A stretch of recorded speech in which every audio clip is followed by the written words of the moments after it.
Hi friends, I thought I would leave you a little video encouragement. I was reading Luke 23 verse 34 and following just now. That's the famous passage where Jesus says, "Father, forgive them, for they don't know what they're doing." And I was just thinking about the fact that as we're sort of at this place in the Grief Recovery Method program where we're really wrestling, I'll just say I wrestle a lot with this concept of forgiveness not being a feeling appropriate, feeling right, but it actually being a step that needs to be taken and made no matter what the circumstances, no matter what the feeling. I believe the scriptures teach this.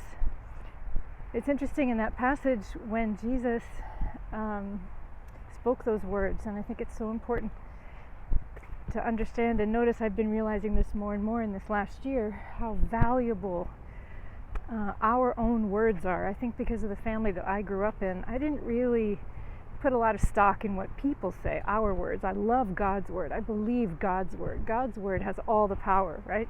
God's word is what created, what brought creation into being. God's word is what raised Jesus from the dead. God's word is Jesus. It's miraculous. The Bible in our hands today is the miracle. It's what changes people's lives, not our advice, not our common sense, but it's God's word. When we put it into practice, miracles happen, right? So I get that about God's word. But when I think about my own words, I think because, in part, not completely, in part, because the family I grew up in didn't always speak the truth, right? Words were sort of cheap, like people say something, maybe that's the case, maybe that's not. And I think that what I'm learning is that I have wasted a lot of time and energy because I have not believed my own words when I have said, "I apologize." I've taken that step lots of times, but I tend to be an accused soul. And so, oh my goodness, I have repeated that hundreds and thousands of times about certain events, in my head, expressed regrets about things, but have just been stuck.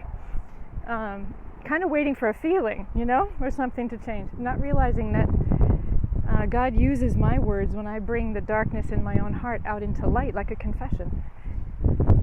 He uses that for healing. That's the place where His grace can come in contact with the darkness in my heart. We cooperate.